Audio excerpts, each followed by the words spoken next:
ਸਤਿ ਸ਼੍ਰੀ ਅਕਾਲ ਦੋਸਤੋ, ਤੁਹਾਡਾ ਬਹੁਤ-ਬਹੁਤ ਸਵਾਗਤ ਹੈ ਆਊਟਲੁੱਕ ਆਈਐਸ ਵਿੱਚ। ਸਭ ਤੋਂ ਪਹਿਲਾਂ ਤਾਂ ਤੁਹਾਨੂੰ ਸਾਰਿਆਂ ਨੂੰ ਹੈਪੀ ਨਿਊ ਈਅਰ। ਵਾਹਿਗੁਰੂ ਤੁਹਾਡਾ ਇਹ ਸਾਲ ਬਹੁਤ ਵਧੀਆ ਲੈ ਕੇ ਆਵੇ। ਮੈਂ 1 ਜਨਵਰੀ ਤੋਂ ਲੈ ਕੇ 4 ਜਨਵਰੀ ਦੇ ਨਿਊਜ਼ਪੇਪਰਸ ਪਾਉਣ ਦਾ ਸੋਚ ਰਹੀ ਸੀ, but because of my busy schedule ਮੈਂ ਪਾ ਨਹੀਂ ਪਾਈ। ਹੁਣ ਅੱਜ ਤੋਂ ਅਸੀਂ ਆਪਣਾ ਇਨੀਸ਼ੀਏਟਿਵ ਜੋ ਸ਼ੁਰੂ ਕੀਤਾ ਸੀ ਟ੍ਰਿਬਿਊਨ ਡਿਸਕਸ਼ਨ ਦਾ, ਅਸੀਂ ਉਹਨੂੰ ਕੰਟੀਨਿਊ ਕਰਾਂਗੇ ਤੇ ਜੋ ਸਾਡੇ 4 ਨਿਊਜ਼ਪੇਪਰਸ ਮਿਸ ਹੋਏ ਨੇ ਮੈਂ ਉਹਨਾਂ ਨੂੰ ਜਲਦੀ ਕਵਰ ਕਰਾਂਗੀ। So stay tuned for that also. ਔਰ ਨਾਲ ਦੀ ਨਾਲ ਮੈਂ ਇੱਕ ਹੋਰ ਚੀਜ਼ ਸ਼ੁਰੂ ਕਰ ਰਹੀ ਹਾਂ ਕਿ ਮੈਂ ਵੀਡੀਓਜ਼ ਤੋਂ ਬਾਅਦ ਥੋੜੇ ਟਾਈਮ ਤੋਂ ਬਾਅਦ ਮੈਂ MCQs ਦੀ ਵੀਡੀਓ ਵੀ ਅਪਲੋਡ ਕਰਿਆ ਕਰਾਂਗੀ, ਜਿਹਦੇ ਨਾਲ ਕੀ ਹੋਏਗਾ ਕਿ ਤੁਹਾਡੇ ਜੋ ਅੱਜ ਦੇ ਇੰਪੋਰਟੈਂਟ ਆਰਟੀਕਲਸ ਨੇ ਉਹਨਾਂ ਨਾਲ ਬਣੇ ਹੋਏ ਰੈਲੇਵੈਂਟ MCQs ਵੀ ਕਵਰ ਹੋ ਜਾਣਗੇ ਐਕਸਪੈਕਟਿਡ ਕੁਐਸਚਨਸ ਦੇ ਟਾਈਪ ਦੇ ਨਾਲ, ਤੇ ਨਾਲ ਦੀ ਨਾਲ ਕਿ ਤੁਹਾਡੀ ਰਿਵੀਜ਼ਨ ਤੇ ਪ੍ਰੈਕਟਿਸ ਵੀ ਹੋ ਜਾਏਗੀ ਤੇ ਤੁਹਾਨੂੰ ਵੀ ਸਮਝ ਆਏਗਾ ਕਿ ਕੁਐਸਚਨਸ ਬਣਦੇ ਕਿਸ ਤਰ੍ਹਾਂ ਦੇ ਹੈ। ਇਹ ਸਭ ਕੁਝ ਮੈਂ ਪ੍ਰੀਵੀਅਸ ਈਅਰਸ ਨੂੰ ਰੈਫਰ ਕਰਕੇ ਹੀ ਕਰ ਰਹੀ ਹਾਂ ਔਰ ਤੁਹਾਨੂੰ ਪੱਕਾ ਇਹ ਇਨੀਸ਼ੀਏਟਿਵ ਵੀ ਬਹੁਤ ਇੰਟਰਸਟਿੰਗ ਲੱਗੇਗਾ। ਸੋ ਚਲੋ let's start with today's newspaper that is 5th January 2021. Okay friends, ਚਲੋ let's start. No outcome next meeting on January 8. ਤੁਹਾਨੂੰ ਪਤਾ ਹੀ ਹੈ ਕਿ 7th January ਨੂੰ 4th January ਨੂੰ ਗਵਰਨਮੈਂਟ ਔਰ ਫਾਰਮਰਸ ਦੀ ਫਿਰ ਤੋਂ ਇੱਕ ਮੀਟਿੰਗ ਹੋਈ ਸੀ, ਪਰ ਜਿਸ ਦਾ ਅਜੇ ਤੱਕ ਕੋਈ ਸਿੱਟਾ ਨਹੀਂ ਨਿਕਲਿਆ। ਔਰ ਹੁਣ ਨੈਕਸਟ ਮੀਟਿੰਗ ਜਨਵਰੀ 8 ਨੂੰ ਹੋ ਗਈ ਹੈ। ਸੋ ਇਹ ਇਨੀਸ਼ੀਏਟਿਵ ਤੇ ਚਲੋ ਚੱਲਦਾ ਰਹੇਗਾ, ਜਿਸ ਵਿੱਚ ਸਾਨੂੰ ਇਸ ਆਰਟੀਕਲ 'ਚ ਜੋ ਅਸੀਂ ਧਿਆਨ ਰੱਖਣਾ ਹੈ, ਸਾਨੂੰ ਪਤਾ ਹੋਣਾ ਚਾਹੀਦਾ ਹੈ ਕਿ ਸਾਡਾ ਯੂਨੀਅਨ ਐਗਰੀਕਲਚਰ ਮਿਨਿਸਟਰ ਕੌਣ ਹੈ। ਇਹ ਤੇ ਹੁਣ ਰੋਜ਼ ਨਿਊਜ਼ 'ਚ ਆਉਂਦਾ ਹੀ ਹੈ ਵੈਸੇ ਵੀ, ਨਰਿੰਦਰ ਸਿੰਘ ਤੋਮਰ। ਅੱਗੇ ਹੈ Reliance move high court over damage to infra.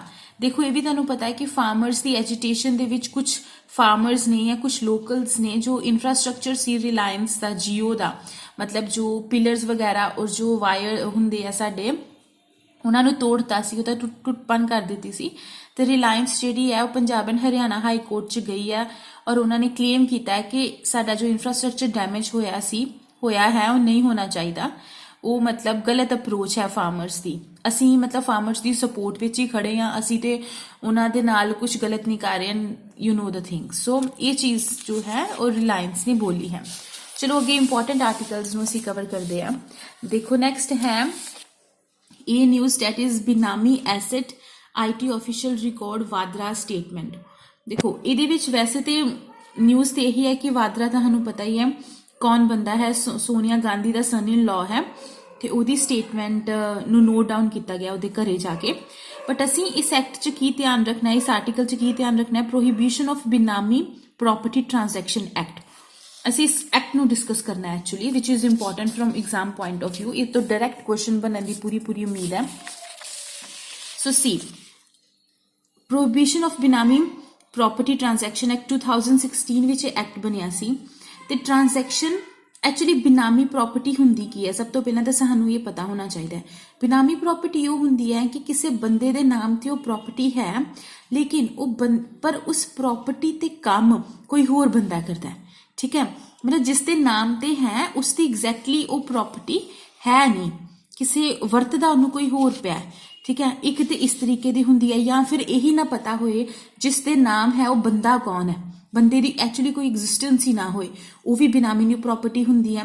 ਜਾਂ ਕਦੀ ਇਹ ਹੁੰਦਾ ਹੈ ਕਿ ਤੁਸੀਂ ਇੱਕ ਪ੍ਰੋਪਰਟੀ ਹੈ ਬਟ ਉਹਦਾ ਜਿਹੜਾ ਮਾਲਿਕ ਆ ਉਹਨੂੰ ਟਰੇਸ ਨਹੀਂ ਕਰ ਸਕਦੇ, ਸਾਨੂੰ ਪਤਾ ਹੀ ਨਹੀਂ ਲੱਗਣ ਦਿਆ ਕਿ ਉਹ ਬੰਦਾ ਜਿਹੜਾ ਵਾ ਉਹ ਕਿੱਥੇ ਰਹਿੰਦਾ ਹੈ, ਮਤਲਬ ਡਾਕੂਮੈਂਟਸ ਤੋਂ ਇਵੈਲੂਏਟ ਹੀ ਨਹੀਂ ਕਰ ਸਕਦੇ ਇਨਸਾਨ ਦੀ existence, then that kind of property also becomes benami property.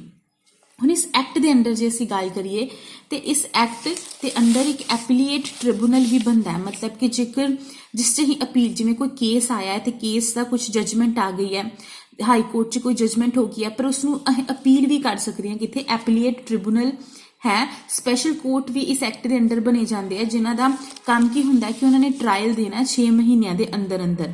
ਠੀਕ ਹੈ, 4 ਅਥਾਰਟੀਜ਼ ਬਣੀਆਂ ਹੈ, ਇਸਟੈਬਲਿਸ਼ ਹੋਈਆਂ ਇਸ act under: initiating officer, approving authority, administrator and educating authority. ਔਰ ਜੇਕਰ ਕੋਈ ਬੰਦਾ ਗਿਲਟੀ ਨਿਕਲਦਾ ਹੈ ਤੇ ਉਹਨੂੰ 1 ਸਾਲ ਤੋਂ ਜ਼ਿਆਦਾ 7 ਸਾਲ ਤੱਕ ਦੀ ਸਜ਼ਾ ਹੋ ਸਕਦੀ ਹੈ ਤੇ ਫਾਈਨ ਵੀ ਹੋ ਸਕਦਾ ਹੈ। ਸੋ ਇਹ ਹੈ prohibition of benami property transaction act 2016। So next news ਹੈ in Punjab record procurement amid lockdown. ਮਤਲਬ लॉकडाउन ਦੇ ਵਿੱਚ ਕਾਫੀ ਜ਼ਿਆਦਾ ਗਵਰਨਮੈਂਟ ਨੇ procurement of food grains you can say ਹੋਈ ਹੈ ਪੰਜਾਬ ਦੇ ਵਿੱਚ, ਰਿਕਾਰਡ ਮਤਲਬ ਪੈਦਾ ਹੋ ਗਿਆ ਇਸ ਚੀਜ਼ ਦਾ। ਇਹ ਤਾਂ ਚਲੋ ਨਿਊਜ਼ ਹੈ, ਸਾਨੂੰ ਪਤਾ ਹੈ ਕਿ ਕਿਹੜਾ ਡਿਪਾਰਟਮੈਂਟ ਔਰ ਕਿਹੜਾ ਜੋ ਗਵਰਨਮੈਂਟ ਦੀ ਕਿਹੜਾ ਡਿਪਾਰਟਮੈਂਟ ਹੈ ਜੋ ਪ੍ਰੋਕਿਊਰਮੈਂਟ ਪ੍ਰੋਸੈਸ ਕਰਦਾ ਹੈ। ਤੁਸੀਂ ਮੈਨੂੰ ਕਮੈਂਟ ਸੈਕਸ਼ਨ 'ਚ ਵੀ ਦੱਸਿਓ, ਔਰ ਕਿਹੜੀ ਆਰਗੇਨਾਈਜੇਸ਼ਨ ਹੈ ਜੋ ਪ੍ਰੋਕਿਊਰਮੈਂਟ ਦੇ ਵਿੱਚ ਗਵਰਨਮੈਂਟ ਦੇ ਬਿਹਾਫ 'ਤੇ ਪ੍ਰੋਕਿਊਰਮੈਂਟ ਕਰਦੀ ਹੈ। ਆਰਗੇਨਾਈਜੇਸ਼ਨ ਦਾ ਵੀ ਮੈਨੂੰ ਕਮੈਂਟ ਸੈਕਸ਼ਨ 'ਚ ਨਾਮ ਦੱਸਿਓ। ਇਸ ਤਰ੍ਹਾਂ ਦੇ ਕੁਐਸਚਨਸ ਡਾਇਰੈਕਟ ਆਉਂਦੇ ਨੇ। ਮੈਂ ਤੁਹਾਨੂੰ ਦੱਸਦੀ ਹਾਂ ਕਿ ਪ੍ਰੀਵੀਅਸ ਈਅਰਸ ਦੇ ਵਿੱਚ ਵੀ ਪ੍ਰੋਕਿਊਰਮੈਂਟ ਇੱਕ ਬਹੁਤ ਹੀ ਮਤਲਬ ਇੰਪੋਰਟੈਂਟ ਟੌਪਿਕ ਹੈ। ਗਵਰਨਮੈਂਟ ਕੁਛ ਨਾ ਕੁਛ ਪੁੱਛ ਲੈਂਦੀ ਹੈ ਪ੍ਰੋਕਿਊਰਮੈਂਟ ਦੇ ਕਿ ਤੁਸੀਂ ਮੈਨੂੰ ਇਹ, ਜਿਵੇਂ ਕਿ ਦੇਖੋ ਹੁਣ ਪ੍ਰੋਕਿਊਰਮੈਂਟ MCP ਦੀ ਅਸੀਂ ਗੱਲ ਕਰੀਏ, MCP ਕਿਹੜੀ ਆਰਗੇਨਾਈਜੇਸ਼ਨ ਡਿਸਾਈਡ ਕਰਦੀ ਹੈ ਨਾ, ਔਰ ਉਹਦੇ ਵਿੱਚੋਂ ਹੁਣ ਜਿਹੜੇ ਸ਼ੂਗਰ ਕੇਨ ਦੀ MCP ਜਿਹੜੀ ਹੈ ਉਹ MCP ਦੇ 22 ਜਿਹੜੇ ਆਈਟਮਸ ਨੇ ਉਹਨਾਂ ਦੇ ਵਿੱਚ ਇਨਕਲੂਡ ਨਹੀਂ ਹੁੰਦੀ। ਸ਼ੂਗਰ ਕੇਨ ਦੀ ਜੇਕਰ ਅਸੀਂ ਮਿਨੀਮਮ ਸਪੋਰਟ ਪ੍ਰਾਈਸ ਦੀ ਗੱਲ ਕਰੀਏ ਤਾਂ ਕੋਈ ਹੋਰ ਬੋਡੀ ਡਿਸਾਈਡ ਕਰਦੀ ਹੈ। ਉਹ ਕਿਹੜੀ ਬੋਡੀ ਹੈ ਮੈਨੂੰ ਕਮੈਂਟ ਸੈਕਸ਼ਨ 'ਚ ਦੱਸਿਓ। ਹੁਣ ਇਸ ਆਰਟੀਕਲ ਦੇ ਵਿੱਚ ਸਾਡੇ ਲਈ ਕੀ ਇੰਪੋਰਟੈਂਟ ਹੋ ਜਾਂਦਾ, national food security act for 2021, ਜਿਸ ਦੀ ਇਹਦੇ ਵਿੱਚ ਥੋੜੀ ਬਹੁਤੀ ਗੱਲ ਹੈ, ਬਟ ਅਸੀਂ 2013 ਦੇ ਐਕਟ ਨੂੰ ਸਟੱਡੀ ਕਰਾਂਗੇ। ਜੋ ਐਕਟ ਹੈ ਦੇਖੋ, ਵੈਸੇ ਤੇ ਕੋਈ ਵੀ ਰਾਈਟ ਫੰਡਾਮੈਂਟਲ ਰਾਈਟ ਦੇ ਵਿੱਚ ਡਾਇਰੈਕਟਲੀ ਰਾਈਟ ਆਫ ਫੂਡ ਦੀ ਗੱਲ ਨਹੀਂ ਕੀਤੀ ਜਾਂਦੀ, ਬਟ ਆਰਟੀਕਲ 21 ਤੋਂ ਅਸੀਂ ਇਵੈਲੂਏਟ ਕਰ ਸਕਦੇ ਹਾਂ ਕਿ ਇੱਕ ਸਿਟੀਜ਼ਨ ਨੂੰ, ਇੰਡੀਅਨ ਸਿਟੀਜ਼ਨ ਨੂੰ ਰਾਈਟ ਹੈ ਟੂ ਹੈਵ ਫੂਡ। ਜੋ ਅਸੀਂ ਨੈਸ਼ਨਲ ਫੂਡ ਸਿਕਿਉਰਿਟੀ ਐਕਟ 2013 ਦੀ ਗੱਲ ਕਰੀਏ ਤਾਂ 75% ਇਹਨੇ ਰੂਰਲ ਪੋਪੂਲੇਸ਼ਨ ਤੇ 50% ਅਰਬਨ ਪੋਪੂਲੇਸ਼ਨ ਨੂੰ ਕਵਰ ਕਰਨਾ ਹੈ। ਇਹ ਟਾਰਗੇਟਿਡ PDS ਮਤਲਬ ਪਬਲਿਕ ਡਿਸਟ੍ਰੀਬਿਊਸ਼ਨ ਸਿਸਟਮ ਦੀ ਗੱਲ ਕਰਦੀ ਹੈ। ਟਾਰਗੇਟਿਡ ਮਤਲਬ ਜਿਸ ਨੂੰ ਦੇਣਾ ਹੈ ਉਹਦੇ ਤੱਕ ਉਹ ਪਹੁੰਚਦੀ ਹੈ, ਤੇ ਇਹਦੇ ਅੰਡਰ 5 ਗ੍ਰਾਮ ਫੂਡ ਗ੍ਰੇਨਸ ਪਰ ਪਰਸਨ ਪਰ ਮੰਥ ਦਿੱਤਾ ਜਾਏਗਾ, ਤੇ 3 ਰੁਪਏ ਕਿਲੋ ਚੌਲ ਮਿਲਣਗੇ, 2 ਰੁਪਏ ਕਿਲੋ ਵੀਟ ਮਿਲੇਗੀ, ਤੇ 1 ਰੁਪਏ ਕਿਲੋ ਜਿਹੜੇ ਬਾਕੀ ਗ੍ਰੇਨਸ ਹੈ ਉਹ ਮਿਲਣਗੇ ਗਰੀਬਾਂ ਨੂੰ ਜੋ ਕਿ ਇਹਦੇ ਅੰਦਰ ਐਲੀਜੀਬਲ ਹੈ। ਉਸ ਦੇ ਅੰਦਰ ਹੀ ਜਿਵੇਂ ਇੱਕ ਅੰਤਯੋਦਯ ਅੰਨ ਯੋਜਨਾ ਆਉਂਦੀ ਹੈ AAY, ਇਹਦੇ ਅੰਦਰ ਇਹ ਉਹ ਅੰਤਯੋਦਯ ਕੌਣ ਹੁੰਦੇ ਨੇ ਜਿਹੜੇ ਪੂਅਰੈਸਟ ਆਫ ਪੂਅਰ ਹੋਣ, ਮਤਲਬ ਗਰੀਬੀ ਬਿਲੋ ਪੋਵਰਟੀ ਲਾਈਨ ਤੋਂ ਵੀ ਥੱਲੇ ਵਾਲੇ ਗਰੀਬ ਲੋਕ, ਬਹੁਤ ਗਰੀਬ, ਉਹਨਾਂ ਦੇ ਲਈ 35 kg ਜਿਹੜਾ ਵਾ ਹਰ ਘਰ ਨੂੰ ਹਰ ਮਹੀਨੇ ਮਤਲਬ ਇਹ ਫੂਡ ਗ੍ਰੇਨਸ ਦਿੱਤੇ ਜਾਣਗੇ। ਇਹ ਯੋਜਨਾ ਦੇ ਅੰਡਰ ਇਹ ਆਉਂਦਾ ਹੀ। ਪ੍ਰਾਇਮਰੀ ਰੀਜ਼ਨ ਕੀ ਹੁੰਦਾ ਹੈ ਕਿ ਅਸੀਂ ਆਪਣੀ ਨਿਊਟ੍ਰੀਸ਼ਨਲ ਸਿਕਿਉਰਿਟੀ ਦੀ ਗੱਲ ਕਰੀਏ, ਫੂਡ ਸਿਕਿਉਰਿਟੀ ਦੀ ਗੱਲ ਕਰੀਏ, ਜਿਹਦੇ ਲਈ ਗਵਰਨਮੈਂਟ ਅੱਜ ਕੱਲ੍ਹ ਬਹੁਤ ਸਟੈਪਸ ਚੁੱਕ ਰਹੀ ਹੈ। ਉਹ ਇਨੀਸ਼ੀਏਟਿਵਸ ਦਾ ਇੱਥੋਂ ਇਨੀਸ਼ੀਏਟਿਵਸ ਨੂੰ ਇਵੇਂ ਮਤਲਬ ਪੂਰਾ ਕੀਤਾ ਜਾ ਸਕਦਾ ਹੈ। ਵੂਮੈਨ ਜਿਹੜੀ ਹੈ ਮੈਟਰਨਿਟੀ ਬੈਨੀਫਿਟਸ ਮਿਲਦੇ ਨੇ, ਬੱਚਿਆਂ ਨੂੰ, ਚਿਲਡਰਨਸ ਨੂੰ ਨਿਊਟ੍ਰੀਸ਼ਨ ਮੀਲ ਦਾ ਸਿਕਿਉਰਿਟੀ ਦਿੱਤੀ ਹੈ ਇਹਨਾਂ ਨੇ। ਫਿਰ ਜੇਕਰ ਇਹਨਾਂ ਨੇ ਗ੍ਰੀਵੈਂਸ ਰਿਡਰੈਸਲ ਦੀ ਵੀ ਗੱਲ ਕੀਤੀ ਹੈ ਕਿ ਕੋਈ ਪ੍ਰੋਬਲਮ ਹੈ ਡਿਸਟ੍ਰਿਕਟ ਲੈਵਲ ਤੇ ਸਟੇਟ ਲੈਵਲ ਦੇ ਵਿੱਚ ਰਿਡਰੈਸਲ ਕੀਤਾ ਜਾਏਗਾ ਗ੍ਰੀਵੈਂਸਿਸ ਦਾ, ਜਾਂ ਫਿਰ ਜੇਕਰ ਕਿਸੇ ਗਰੀਬ ਨੂੰ ਸਪਲਾਈ ਨਹੀਂ ਮਿਲਦੀ ਤੇ ਉਹਨੂੰ ਫੂਡ ਸਿਕਿਉਰਿਟੀ ਅਲਾਊਂਸ ਦੀ ਵੀ ਪ੍ਰੋਵੀਜ਼ਨ ਹੈ ਇਸ act under, national food security act 2013। ਇਸ ਤਰ੍ਹਾਂ ਦੀਆਂ ਗੱਲਾਂ ਤੁਸੀਂ ਯਾਦ ਰੱਖਣੀਆਂ ਹੈ ਕਿਉਂਕਿ ਇਹ ਕੁਐਸਚਨਸ ਡਾਇਰੈਕਟ ਹੀ ਸਕੀਮਸ ਹੋ ਗਈਆਂ ਜਾਂ ਇਹੋ ਜਿਹੇ ਡਾਇਰੈਕਟ ਐਕਟਸ ਜਿਹੜੇ ਹੁੰਦੇ ਆ ਇਹਨਾਂ ਤੋਂ ਡਾਇਰੈਕਟ ਕੁਐਸਚਨ ਬਣਦੇ ਨੇ ਫਰੈਂਡਸ, ਠੀਕ ਹੈ। So next is don't deserve backlash Biotech. ਇਹ ਏਡਾ ਇੰਪੋਰਟੈਂਟ ਨਿਊਜ਼ ਨਹੀਂ ਹੈ। ਉਸ ਤੋਂ ਬਾਅਦ ਜੋ ਨੈਕਸਟ ਇੰਪੋਰਟੈਂਟ ਨਿਊਜ਼ ਹੈ, avian flu killed bird at Pong report. ਤੁਹਾਨੂੰ ਪਤਾ ਹੀ ਹੈ ਕਿ ਏਵੀਅਨ ਫਲੂ ਜੋ ਹੈ ਜਿਸਨੂੰ H1N1 ਵਾਇਰਸ ਦੇ ਨਾਲ ਮਤਲਬ ਏਵੀਅਨ ਫਲੂ H1N1 ਦੇ ਨਾਮ ਨਾਲ ਵੀ ਬੋਲਿਆ ਜਾਂਦਾ ਹੈ। ਇਹ ਜੋ ਹੈ ਬਹੁਤ ਜ਼ਿਆਦਾ ਫੈਲ ਰਿਹਾ ਹੈ ਤੇ ਹਿਮਾਚਲ ਪ੍ਰਦੇਸ਼ ਦੇ ਵਿੱਚ ਤੇ ਕਈ ਵੈਟਲੈਂਡਸ ਦੇ ਵਿੱਚ ਐਕਚੁਅਲੀ ਇਕੁਐਟਿਕ ਬਰਡਸ ਨੂੰ ਇੰਪੈਕਟ ਕਰ ਰਿਹਾ। ਕਈ ਸਾਰਾ ਇਕੁਐਟਿਕ ਬਰਡਸ ਮਰ ਰਹੇ ਨੇ ਬੜੇ ਜ਼ਿਆਦਾ, ਤੇ ਇਸ ਕਰਕੇ ਇਹ ਨਿਊਜ਼ ਦੇ ਵਿੱਚ ਹੈ। ਇਸ ਦੇ ਬਾਰੇ ਥੋੜਾ ਜਾਣੀਏ ਤੇ ਇਹਨੂੰ H1N1 ਵਾਇਰਸ ਵੀ ਬੋਲਦੇ ਆ ਤੇ ਕੰਟੇਜੀਅਸ ਹੈ, ਵਾਇਰਲ ਡਿਜ਼ੀਜ਼ ਹੈ, ਟਾਈਪ A ਵਾਇਰਸ ਤੋਂ ਫੈਲਦਾ ਹੈ ਤੇ ਇਹ ਇਨਫੈਕਟ ਕਰਦਾ ਹੈ ਹਿਊਮਨਸ ਨੂੰ। ਹਿਊਮਨ ਟੂ ਹਿਊਮਨ ਟ੍ਰਾਂਜੈਕਸ਼ਨ ਇੰਨੀ ਜ਼ਿਆਦਾ ਨਹੀਂ ਹੁੰਦੀ, ਬਟ ਜਿਹੜੇ ਹਿਊਮਨਸ ਸਿੱਧੇ ਪੋਲਟਰੀ ਦੇ ਵਿੱਚ ਜਾਂ ਕਿਤੇ ਇਹੋ ਜਿਹੇ ਬਰਡਸ ਵਗੈਰਾ ਦੇ ਨਾਲ ਜਾਂ ਪਸ਼ੂ ਪੰਛੀਆਂ ਦੇ ਨਾਲ ਕੰਮ ਦੇ ਨਾਲ ਉਹਨਾਂ ਦਾ ਵਾਸਤਾ ਹੈ, ਉਹਨਾਂ ਨੂੰ ਇਹ ਵਾਇਰਸ ਇੰਪੈਕਟ ਕਰ ਸਕਦਾ। 2019 ਦੇ ਵਿੱਚ ਡਿਕਲੇਅਰ ਕੀਤਾ ਗਿਆ ਸੀ ਇੰਡੀਆ ਨੂੰ free from this avian flu actually, but ਹੁਣ ਜਿਵੇਂ ਫਿਰ ਤੋਂ ਕੇਸ ਆ ਗਿਆ, ਕਈ ਕੇਸ ਆਏ ਨੇ, ਕੇਰਲਾ ਦੇ ਵਿੱਚ ਆਏ ਸੀ ਬਾਅਦ ਵਿੱਚੋਂ ਵੀ, ਫਿਰ ਕਈ ਕੇਸ ਹੁਣ ਜਿਵੇਂ ਹਿਮਾਚਲ ਪ੍ਰਦੇਸ਼, ਉੱਤਰਾਖੰਡ ਵੈਟਲੈਂਡਸ ਦੇ ਲੋਕ ਮਤਲਬ ਕੇਸ ਆ ਰਹੇ ਨੇ, ਤੇ ਇਸ ਕਰਕੇ ਇਹ ਫਲੂ ਫਿਰ ਤੋਂ ਹੁਣ ਵੱਧ ਰਿਹਾ। ਹੁਣ ਇੱਕ ਆਰਗੇਨਾਈਜੇਸ਼ਨ ਦਾ ਨਾਮ ਇੱਥੇ ਲਿਆ ਗਿਆ, national institute of high security animal diseases. ਇਹ ਕਿੱਥੇ ਆ? ਭੋਪਾਲ ਵਿੱਚ। ਡਾਇਰੈਕਟ ਕੁਐਸਚਨ ਆ ਜਾਂਦਾ ਕਿ ਇਹ ਬੋਡੀ ਦਾ ਹੈੱਡਕੁਆਟਰ ਕਿੱਥੇ ਆ? ਭੋਪਾਲ ਦੇ ਵਿੱਚ, ਠੀਕ ਹੈ ਫਰੈਂਡਸ। ਤੇ ਚਲੋ ਨੈਕਸਟ, ਜਿਵੇਂ ਕਿ ਹੁਣ ਤੁਹਾਨੂੰ ਪਤਾ ਹੈ ਏਵੀਅਨ ਫਲੂ ਹੋ ਗਿਆ, ਸਵਾਈਨ ਫਲੂ ਹੋ ਗਿਆ, COVID-19 ਦੇ ਕਰਕੇ ਇਹ ਸਾਰੇ flu and diseases the topic ਸਾਡੇ ਐਗਜ਼ਾਮ ਪੁਆਇੰਟ ਆਫ ਵਿਊ ਤੋਂ ਕੁਝ ਜ਼ਿਆਦਾ ਇੰਪੋਰਟੈਂਟ ਬਣ ਜਾਂਦਾ ਹੈ। सो इन्हां नूं असीं मिस नहीं कर सकते। सो नैक्सट पेज नंबर 2 ते हरियाणा वाला कॉलम है। ऐसा कुछ न्यूज़ नहीं है अपने एग्जाम पॉइंट ऑफ व्यू ते, थर्ड दी भी नहीं है। फोर्थ पंजाब की जेकर असीं न्यूज़ देखिए तो उहदे विच एक इंपॉर्टेंट न्यूज़ आई है, that is farmer still trigger 3-fold rise in cotton purchase on MSP। ਇਹਦਾ मतलब कि जो कॉटन की MSP ਦੇ ਵਿੱਚ ਵਾਧਾ ਹੋਇਆ, मतलब कॉटन की खरीद ਵਿੱਚ ਵਾਧਾ ਹੋਇਆ MSP ਦੇ ਬੇਸਿਸ ਤੇ ਹੋਰ ਅਸੀਂ ਇਸ ਚੀਜ਼ ਦਾ ਧਿਆਨ ਦਈਏ ਤੇ ਇਹ ਕਿਹੜੀ ਆਰਗੇਨਾਈਜੇਸ਼ਨ ਨੇ ਬੋਲਿਆ? कॉटन कॉरपोरेशन ऑफ इंडिया ने, CCI। तो CCI ऑर्गेनाइजेशन इस पॉइंट ऑफ व्यू तो थोड़ी इंपॉर्टेंट ऑर्गेनाइजेशन बन जाती है। इसके बारे स्टडी करिए तो this is actually ministry of textile के अंडर आती है। ये एक पब्लिक सैक्टर अंडरटेकिंग है, सो इनू कंपनी कह सकते हैं 1956 एक्ट के अंडर। इसका हैडकुआटर नवी मुंबई है। तो इसका रोल की है कि इसने कॉटन की प्राइस की स्टेबिलिटी नू ध्यान च रखना है। ये देखना है कि जो मार्केट के विच कॉटन की जो प्राइस है MSP के थले ना होए। देखो फ्रेंड्स, और CCI इंपॉर्टेंट ऑर्गेनाइजेशन हो जाती है। कॉटन की गल कर रहे हैं तो कॉटन के बारे भी सानू पता होना चाहिए। इस तरह की क्रॉप्स बहुत इंपॉर्टेंट हो जाती हैं क्योंकि इस साल UPSC के विच डायरैक्ट कॉटन ते क्वेश्चन आया सी। एंड यह जड़ियाँ मतलब जिवें टैंपरेचर हुंदा है या फिर रेनफॉल की जो लिमिट हुंदी है जिस दे विच इहो जिहियां क्रॉप्स कितनी लिमिट च ग्रो कर सकदियां, ये सब कुछ ना सानू पता होना चाहिए क्योंकि वन ऑफ द ऑप्शन दे विच ये चीज़ां मिलदियां ही मिलदियां हैं जेकर असीं किसी क्रॉप नूं स्टडी कर रहे हैं। सो खैरिफ क्रॉप है, ए 6 to 8 months चाहिए होंगे इन्हूं मैच्योर होने लिए। दा टैंपरेचर लिमिट है 21 degree Celsius to 30। Drought resistant crop है। रेनफॉल की गल करिए तो 50 to 100 सेंटीमीटर की एनुअल रेनफॉल की लिमिट के विच है, ग्रो कर सकती है। एटलीस्ट 210 फ्रोस्ट फ्री डेज चाहिए होंगे ने। तो India is actually the second largest producer of cotton after China. So इहो जिहे पॉइंट्स और की नोट्स नूं तुसीं जरूर बना लेना। सो नैक्सट इंपॉर्टेंट गल करिए तो नैक्सट इंपॉर्टेंट है वीडियोलॉजी सेंटर फॉर अर्ली डिटैक्शन इन मोहाली। सब तो पहला सानू पता होना चाहिए वीडियोलॉजी साइंस की है। तो ये एक इहो जी साइंस है जिस विच वायरसिस नूं स्टडी किया जाता है। तो वीडियोलॉजी जिहड़ा सेंटर है वो पंजाब सरकार अजे सोच रही है, this is actually state of art एक मतलब इस्टैबलिश करना है इन्होंने वीडियोलॉजी सेंटर कित्थे? मोहाली। सीधा क्वेश्चन आ सकता है कि कित्थे सरकार सोच रही है, तो Mohali will be the right option. और जेकर असीं बाकी गल करिए medical education and research minister कौन है, तो उन्हां दा नाम है ओम प्रकाश सोनी। इस तरह एक मतलब डायरैक्ट क्वेश्चन किसी तरीके नाल भी क्वेश्चन आ सकता है। सो सानू अपनियां अखां खोल के ही न्यूज़पेपर नूं स्टडी करना चाहिए। नैक्सट देखिए तो हिमाचल प्रदेश का कॉलम आ जाता है।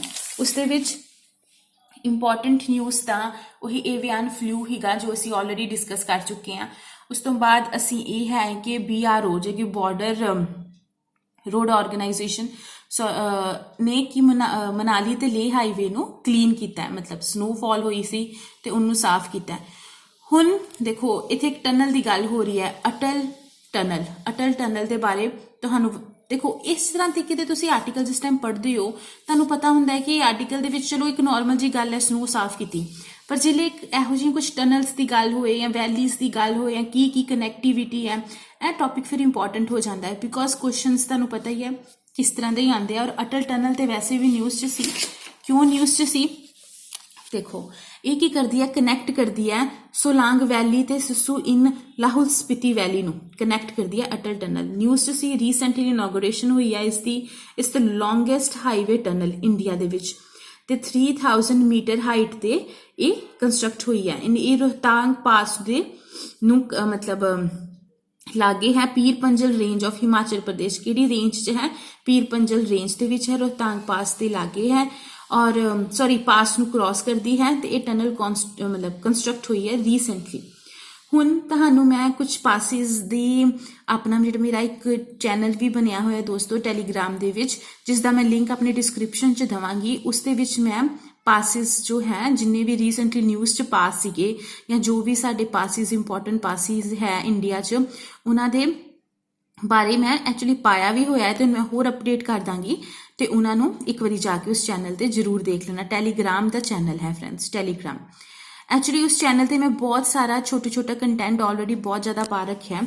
जे तुसीं उन्होंने जाके ज्वाइन करोगे तो तुहानू वो की नोट्स उत्थे भी मिल जाएंगे। बाकी टाइम टू टाइम मैं तुहानू होर भी दसती रहूँगी। ਸੋ ਨੈਕਸਟ ਜੇਕਰ ਦੇਖੀਏ ਤਾਂ ਹਿਮਾਚਲ ਪ੍ਰਦੇਸ਼ ਦੇ ਕਾਲਮ ਦੇ ਵਿੱਚ ਹੋਰ ਕੁਝ ਨਹੀਂ ਹੈ ਇਸ ਸੱਚ ਨਿਊਜ਼ ਦੇ ਵਿੱਚ। Next is actually Jammu and Kashmir. ਇਸ ਕਾਲਮ ਦੇ ਵਿੱਚ ਵੀ ਸਾਡੇ ਐਗਜ਼ਾਮ ਪੁਆਇੰਟ ਆਫ ਵਿਊ ਤੋਂ ਕੁਝ ਇੰਪੋਰਟੈਂਟ ਨਹੀਂ ਹੈ। ਹੁਣ ਵਰਲਡ ਪੇਜ ਆ ਜਾਂਦਾ ਹੈ ਵਰਲਡ ਦੇ ਵਿੱਚ, ਤੇ ਬਾਕੀ ਚਲੋ ਸਭ ਤੋਂ ਇੰਪੋਰਟੈਂਟ ਨਿਊਜ਼ ਜੋ ਮੈਨੂੰ ਲੱਗੀ ਹੈ that is India S foreign deal. ਇਹ ਐਕਚੁਅਲੀ ਹੈ ਤੇ ਪੋਲੀਟੀਕਲ ਨਿਊਜ਼, ਪਰ ਤੁਹਾਨੂੰ ਕੀ ਪਤਾ ਹੋਣਾ ਚਾਹੀਦਾ ਇਹਦੀ ਰੈਫਰੈਂਸ ਦੇ ਵਿੱਚ ਕਿ ਇਹ S-400 ਕੀ ਚੀਜ਼ ਹੈ ਔਰ ਇੰਡੀਆ ਕੀ ਇਸ ਦਾ ਪਾਰਟਿਸਿਪੈਂਟ ਹੈ, ਤਾਂ ਸਾਨੂੰ ਕੀ ਮਿਲ ਰਿਹਾ, ਮਤਲਬ ਕੀ ਹੈ ਇਸ ਚੀਜ਼ ਦਾ, ਕਿਸ ਕੰਟਰੀ ਦੇ ਨਾਲ ਅਸੀਂ ਇਹ ਡੀਲ ਸਾਈਨ ਕਰਦੇ ਹਾਂ ਔਰ ਉਹਦੇ ਆਊਟਕਮਸ ਕੀ ਹੋਣਗੇ ਜੇ ਅਸੀਂ ਕਰਦੇ ਹਾਂ। ਤੇ ਦੇਖੋ S-400 ਆਪਣੇ ਆਪ 'ਚ ਕੀ ਹੈ, ਇੱਕ ਐਡਵਾਂਸਡ ਏਅਰ ਡਿਫੈਂਸ ਸਿਸਟਮ ਹੈ ਜੋ ਟਰੈਕ ਕਰਦਾ ਇਨਕਮਿੰਗ ਆਬਜੈਕਟਸ ਨੂੰ ਤੇ ਡਿਸਟਰੋਏ ਕਰ ਦਿੰਦਾ। ਅਸੀਂ ਇਸ ਨੂੰ ਰਸ਼ੀਆ ਤੋਂ ਲੈ ਰਹੇ ਹਾਂ, ਪਰ ਜੇਕਰ ਅਸੀਂ ਇਸ ਨੂੰ ਬਾਏ ਕਰਦੇ ਹਾਂ ਰਸ਼ੀਆ ਤੋਂ, ਤਾਂ USA ਕੀ ਕਰਦਾ ਹੈ, ਸਾਡੇ ਤੇ ਇੱਕ ਸੈਂਕਸ਼ਨਸ ਲਗਾ ਜਾਂਦਾ ਹੈ under CAATSA, that is countering America adversaries through sanctions act. ਉਹ ਇਸ ਨੂੰ ਬਾਏ ਕਰਨ ਤੋਂ ਜਾਂ ਇਸ ਤਰ੍ਹਾਂ ਦੀ ਕੋਈ ਵੀ ਟੈਕਨੋਲੋਜੀ ਬਾਏ ਕਰਨ ਤੋਂ USA ਰਸ਼ੀਆ ਹੋ ਗਿਆ, ਨਾਰਥ ਕੋਰੀਆ ਜਾਂ ਈਰਾਨ, ਇਨ ਤਿੰਨਾਂ ਕੰਟਰੀਜ਼ ਦੇ ਵਿੱਚੋਂ ਅਸੀਂ ਇਸ ਤਰ੍ਹਾਂ ਦੀ ਕੋਈ ਵੀ ਟੈਕਨੋਲੋਜੀ ਜੇ ਬਾਏ ਕਰਦੇ ਹਾਂ ਤਾਂ USA ਸਾਡੇ ਤੇ ਇਸ ਕੈਟਸਾ ਦੇ ਅੰਡਰ ਸੈਂਕਸ਼ਨਸ ਲਗਾ ਦਿੰਦਾ ਹੈ। ਰੀਸੈਂਟਲੀ ਟਰਕੀ ਵੀ ਨਿਊਜ਼ 'ਚ ਸੀ ਇਸ ਟੌਪਿਕ ਦੇ ਵਿੱਚ, ਕਿਉਂਕਿ ਟਰਕੀ ਨੇ ਵੀ S-400 ਡੀਲ ਸਾਈਨ ਕੀਤੀ ਹੈ ਰਸ਼ੀਆ ਦੇ ਨਾਲ, ਤੇ USA ਨੇ ਕੈਟਸਾ ਅੰਡਰ ਉਹਨਾਂ ਤੇ ਸੈਂਕਸ਼ਨਸ ਲਗਾਈ ਆ। ਸੋ ਦੇਖੋ ਇਹ ਫਿਰ ਇੰਪੋਰਟੈਂਟ ਹੋ ਜਾਂਦਾ ਹੈ। S-400 ਡੀਲ ਤੇ ਸਾਡੀ ਰਸ਼ੀਆ ਦੇ ਨਾਲ ਪਿਛਲੇ ਸਾਲ ਵੀ ਇਹ ਬਹੁਤ ਕਰੰਟ ਟੌਪਿਕ ਰਿਹਾ ਔਰ ਨਿਊਜ਼ 'ਚ ਸੀ, ਸੋ ਇਸ ਨੂੰ ਵੀ ਅਸੀਂ ਇਗਨੋਰ ਨਹੀਂ ਕਰ ਸਕਦੇ। ਉਸ ਤੋਂ ਬਾਅਦ ਹੋਰ ਜੇ ਇੰਪੋਰਟੈਂਟ ਨਿਊਜ਼ ਦੀ ਗੱਲ ਕਰੀਏ ਤਾਂ ਲਾਸਟ ਪੇਜ 'ਤੇ ਹੀ ਮੈਨੂੰ ਇੰਪੋਰਟੈਂਟ ਨਿਊਜ਼ ਮਿਲ ਰਹੀ ਹੈ, ਉਹ ਹੈ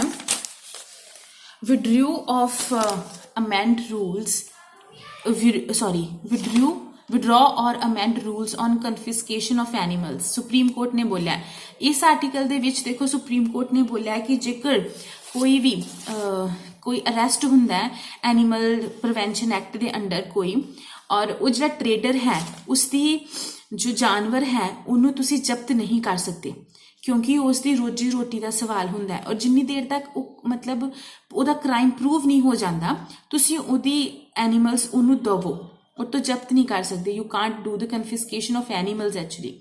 ਸੋ ਇਹ ਨਿਊਜ਼ 'ਚ ਇਸ ਕਰਕੇ ਹੈ, ਤੇ ਹੁਣ ਇਹ ਪੂਰਾ ਐਕਟ ਹੀ ਇੰਪੋਰਟੈਂਟ ਹੋ ਜਾਂਦਾ ਇਸ ਨਿਊਜ਼ ਦੇ ਕਰਕੇ। ਹੁਣ ਐਕਟ ਨੂੰ ਅਸੀਂ ਡਿਸਕਸ ਕਰੀਏ ਤਾਂ act is prevention of cruelty to animals act 1960। ਇਸ ਤੋਂ 2017 'ਚ ਇੱਕ ਰੂਲ ਆਇਆ ਸੀ ਜੋ ਕਹਿੰਦਾ, ਜਿਸ ਨੇ ਪਰਮਿਟ ਕੀਤਾ ਸੀ ਕਿ sale of cattles in market ਹੋ ਸਕਦੀ ਹੈ, ਬਟ ਉਹ ਵੈਰੀਫਾਈਡ ਐਗਰੀਕਲਚਰਿਸਟ ਹੀ ਕਰ ਸਕਦੇ ਨੇ। ਤੇ ਇੱਕ ਰੂਲ ਸੀ ਜਿਸ ਨੇ ਓਨਰ ਤੋਂ ਇਹ ਰਾਈਟ ਲੈ ਲਿਆ ਸੀ ਕਿ ਉਹ ਡਾਈਂਗ ਐਨੀਮਲਸ ਦੀ ਜੋ ਕਾਰਕਾਸ ਨੇ ਉਹਨੂੰ ਸੈਲ ਕਰ ਸਕਣ, ਠੀਕ ਹੈ। ਤੇ ਇਹ 2017 ਦਾ ਰੂਲ ਸੀ।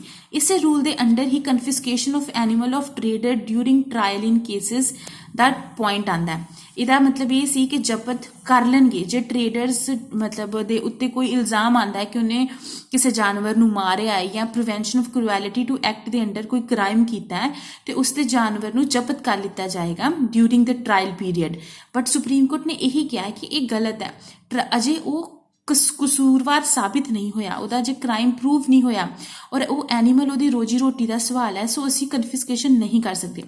ਇਸੇ ਐਕਟ ਦੇ ਅੰਡਰ ਇੱਕ ਬੋਡੀ ਵੀ ਇੰਪੋਰਟੈਂਟ ਹੈ, that is animal welfare board of India, ਜਿਸ ਦਾ ਹੈੱਡਕੁਆਟਰ ਹਰਿਆਣਾ ਹੈ ਬੱਲਭਗੜ੍ਹ 'ਚ, ਤੇ ਇੱਕ ਸਟੈਚੂਟਰੀ ਤੇ ਐਡਵਾਈਜ਼ਰੀ ਬੋਡੀ ਹੈ ਜੋ ਐਨੀਮਲਸ ਦੀ ਵੈਲਫੇਅਰ ਬਾਰੇ ਗਵਰਨਮੈਂਟ ਨੂੰ ਦੱਸਦੀ ਹੈ, ਜਾਂ ਕਿਵੇਂ ਤੁਸੀਂ ਹੋਰ ਵੈਲਫੇਅਰ ਦੇ ਸਟੈਪਸ ਲੈ ਸਕਦੇ ਹੋ, ਜਾਂ ਸੈਂਟਰ ਕਿੱਥੇ ਬਣਨੇ ਚਾਹੀਦੇ ਨੇ ਐਂਡ ਆਲ। ਉਸ ਤੋਂ ਬਾਅਦ ਜੇਕਰ ਇੰਪੋਰਟੈਂਟ ਟੌਪਿਕ ਹੈ ਇਸ ਨਿਊਜ਼ਪੇਪਰ 'ਚ, that is India US trade hit during Trump. ਇਹ ਵੀ ਇੱਕ ਹੈ ਤੇ ਪੋਲੀਟੀਕਲ ਨਿਊਜ਼, ਬਟ ਜੇਕਰ ਇਸ ਨੂੰ ਹੀ ਸਟੱਡੀ ਕਰੀਏ ਤਾਂ ਇੱਥੇ WTO ਆਰਗੇਨਾਈਜੇਸ਼ਨ ਇੰਪੋਰਟੈਂਟ ਹੋ ਜਾਂਦੀ ਹੈ, that is world trade organisation. ਜੇ ਅਸੀਂ ਇਸ ਨੂੰ ਸਟੱਡੀ ਕਰੀਏ ਤਾਂ it's 164 member organisation including EU and ਇਹ ਪੁਆਇੰਟ ਇੰਪੋਰਟੈਂਟ ਹੈ ਦੋਸਤੋ। ਦੇਖੋ it's not UN specialised agency. ਮੈਂ ਤੁਹਾਡੇ ਨਾਲ UN ਸਪੈਸ਼ਲਾਈਜ਼ਡ ਏਜੰਸੀਜ਼ ਪਹਿਲਾਂ ਡਿਸਕਸ ਵੀ ਕੀਤੀਆਂ ਸੀਗੀਆਂ, ਔਰ ਹੋਰ ਵੀ ਬਹੁਤ ਨੇ, I will later also discuss in proper video. But ਔਰ ਹਾਂ, ਇਹ 1995 ਵਿੱਚ ਬਣਿਆ ਸੀ। ਇਸ ਤੋਂ ਪਹਿਲਾਂ GATT at general agreement on tariff and trade was N body. ਇਸ ਦਾ ਹੈੱਡਕੁਆਟਰ ਜਨੀਵੀਆ ਸਵਿਟਜ਼ਰਲੈਂਡ 'ਚ ਹੈ, ਤੇ ਇਸ ਦਾ ਫਿਲਹਾਲ ਡਾਇਰੈਕਟਰ ਜਨਰਲ ਦਾ ਨਾਮ ਹੈ ਰੋਬਰਟੋ ਐਜ਼ੀਵਿਡੋ। ਦੇਖੋ ਤੁਹਾਨੂੰ ਪਤਾ ਜਿਹੜੀ ਬੋਡੀ ਨਿਊਜ਼ 'ਚ ਹੋਈ ਉਹਦੇ ਇਸ ਤਰ੍ਹਾਂ ਦੇ ਡਾਇਰੈਕਟਰ ਜਨਰਲ ਨੂੰ ਜ਼ਰੂਰ ਦੇਖ ਲਿਆ ਕਰੋ, ਕਿਉਂਕਿ ਕੁਐਸਚਨ ਪੰਜਾਬ ਦੇ ਐਗਜ਼ਾਮਸ ਦੇ ਵਿੱਚ ਇਸ ਤਰ੍ਹਾਂ ਦੇ ਕੁਐਸਚਨ ਮੈਂ ਬਹੁਤ ਵਾਰ ਵੇਖੇ ਨੇ।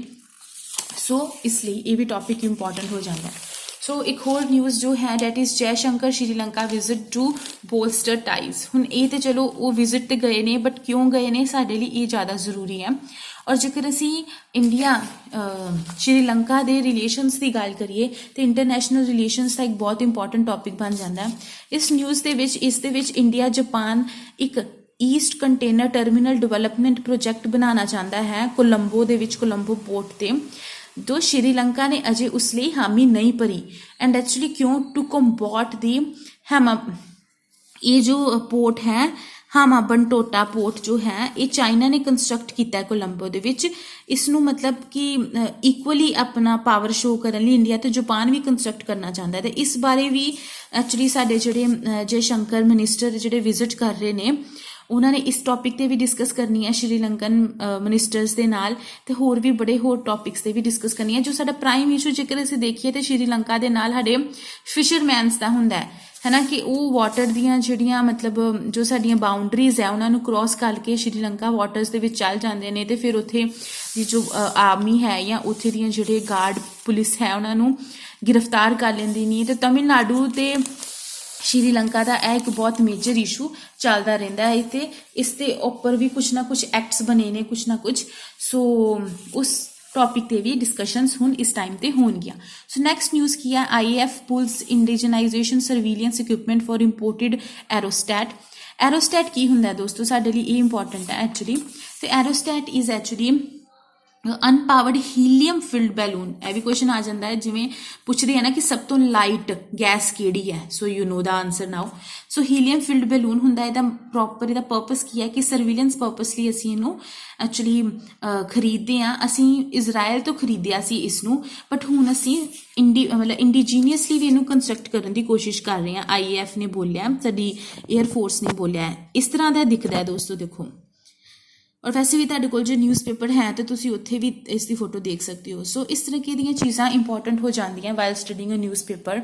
एंड इस दे नाल रिलेटेड जिहड़े एक्सपैक्टेड क्वेश्चनस हैं, हुण वीडियो थोड़ी लंबी हो जाऊगी, सो इग्नोरिंग दैट फैक्ट मैं वो दूसरी वीडियो दे विच मल्टीपल MCQs पाऊंगी, रोज़ पाया करूँगी, जिस नाल तुहाडी रिवीजन भी हो जाएगी और ऑफकोर्स तुसीं कॉन्फिडेंट भी हो जाओगे, तुहानूं पता चलूगा कि क्वेश्चन किस तरह के आते हैं। सो चलो फ्रेंड्स, असीं एंड अप करते हैं अपनी अज की डिस्कशन, और जो पेंडिंग काम है उन्होंने मैं जल्दी तो जल्दी कवर अप करांगी। तुसीं प्लीज़ मेरी वीडियोज़ नूं शेयर करो, सबसक्राइब करो मेरे चैनल नूं, और अपने फ्रेंड्स नूं भी दसो about this channel. Thank you very much.